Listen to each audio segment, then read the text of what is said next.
Marcus Blackstone stood at the floor-to-ceiling windows of his Manhattan penthouse, gazing down at the glittering city 40 floors below. At 38, he commanded a business empire worth $3 billion, owned properties across 5 continents, and drove cars that cost more than most people's homes. His Armani suits were custom-tailored, his watches were Swiss masterpieces, and his reputation in the financial world was legendary. Yet tonight, as champagne bubbles rose in his crystal flute and the city's golden lights stretched endlessly before him, Marcus felt utterly empty. The penthouse was silent, except for the distant hum of traffic. No friends called anymore, he'd pushed them all away in his relentless pursuit of wealth. No family visited his parents, had grown tired of his cold indifference years ago. Even his personal assistant had quit last week, citing his impossible demands and heartless treatment of staff. Marcus had built his fortune by being ruthless. He'd crushed competitors without hesitation, fired employees to boost quarterly profits, and viewed every human interaction as a transaction to be optimized. Kindness, in his mind, was a luxury he couldn't afford, a weakness that would cost him millions. But success felt hollow when you had no one to share it with. The next morning brought an unexpected disruption to Marcus's perfectly orchestrated life. As his chauffeur navigated through traffic toward his office, they encountered a massive accident that had shut down the highway. With no alternative route available, Marcus found himself stranded in a neighborhood he'd ever seen before, one where his gleaming nickel looked absurdly out of place among modest homes and small businesses. "I'll walk from here," Marcus announced, stepping out despite his driver's protests. He needed to reach an important merger meeting, and sitting in traffic wasn't an option. The neighborhood was a world away from his usual haunts. Children played on sidewalks while elderly residents sat on stoops, chatting with neighbors. Small shops lined the streets, a family bakery, a used bookstore, a tiny flower stand run by an old woman with kind eyes. As Marcus strode purposefully down the sidewalk, checking his phone constantly, he heard a commotion from a nearby alley. Curious despite himself, he investigated and found a young boy, maybe 8 years old, sitting on the ground crying. The child's clothes were worn but clean, and his backpack had spilled open, scattering school supplies across the dirty pavement. "My lunch money?" the boy sobbed. "They took my lunch money, and now I can't eat today. Mom gave me her last $5 this morning." Marcus felt an uncomfortable stirring in his chest, something he hadn't experienced in years. The boy looked up with tear-streaked cheeks, and for a moment, Marcus saw himself at that age when his family had struggled before his father's business took off.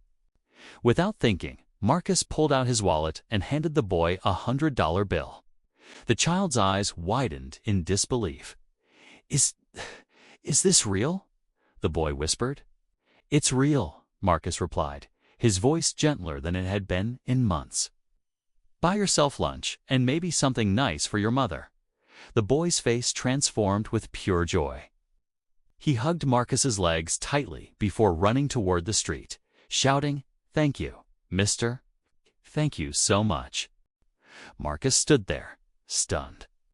The warmth spreading through his chest was unlike anything he'd felt from closing million-dollar deals or acquiring new companies. It was profound. But his awakening had only just begun. Over the following weeks, Marcus found himself drawn back to that neighborhood. He told himself it was merely a convenient route to avoid traffic, but deep down, he knew the truth. He began noticing things he'd never seen before. The struggle in a single mother's eyes as she counted coins for groceries.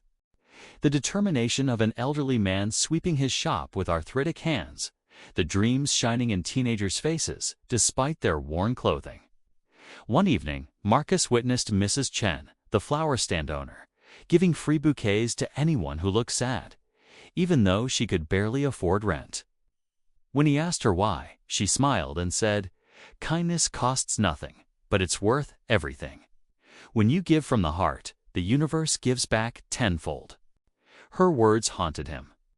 The transformation began slowly. Marcus started leaving generous tips at the neighborhood diner where he'd begun eating lunch. He anonymously paid the medical bills for a family whose father had suffered a heart attack. When the local community center faced closure due to funding cuts, Marcus quietly donated enough money to keep it running for 5 years. But the real change came when Marcus realized that kindness wasn't just about money. It was about seeing people as humanity. He began actually listening to his employees instead of barking orders. He learned their names, asked about their families, and implemented policies that improved their work-life balance. He apologized to his former assistant and offered her the position back with a significant raise and better conditions. Marcus started visiting his aging parents, not out of obligation, but because he genuinely wanted to reconnect. He reached out to old friends, admitting his mistakes and asking for second chances. Some doors remained closed, but many opened to welcome back the man they remembered before success had hardened his heart. The neighborhood became his second home. He established a scholarship fund for local students, partnered with Mrs. Chen to create a small garden in the vacant lot next to her stand, and even coached a youth basketball team on weekends, something that would have been unthinkable months earlier. 6 months after that first encounter with the crying boy, Marcus returned to his penthouse to find something extraordinary waiting for him. Hundreds of handwritten letters covered his dining table, thank you notes from scholarship recipients, drawings from children at the community center, photos from families whose lives he'd touched. One letter stood out. It was from David, the boy from the alley, now thriving in school thanks to the tutoring program Marcus had funded. Dear Mr. Marcus, the letter read in careful handwriting, "You saved my life that day, but not because of the money. You saved it because you saw me when I was invisible. You taught me that there are still good people in the world. When I grow up, I want to help others just like you helped me. Thank you for showing me what kindness looks like." Marcus sat in his leather chair, tears streaming down his face as he read letter after letter.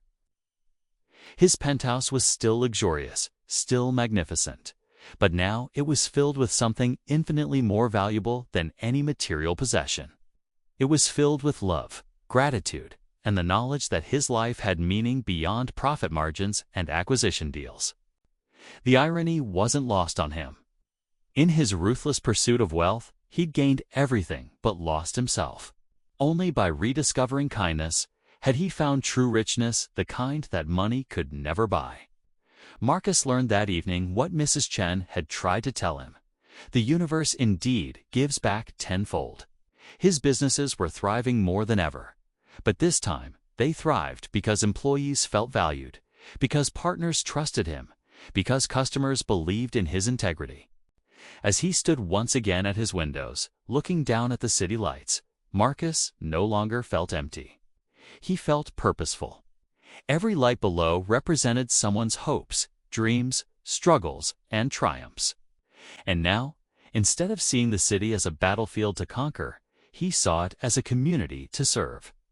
The next morning, Marcus announced the launch of the Blackstone Foundation, dedicated to supporting education, healthcare, and community development in underserved neighborhoods.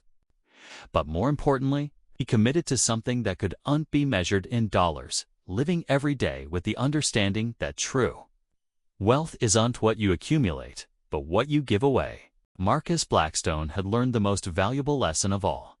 In a world that often rewards selfishness, choosing kindness is the ultimate act of courage. And in giving others hope, he had found his own purpose, his own joy, and his own reason for living. The power of kindness had transformed not just those around him, but the man he had become. And that transformation was worth more than all his billions combined. Like and subscribe for more videos.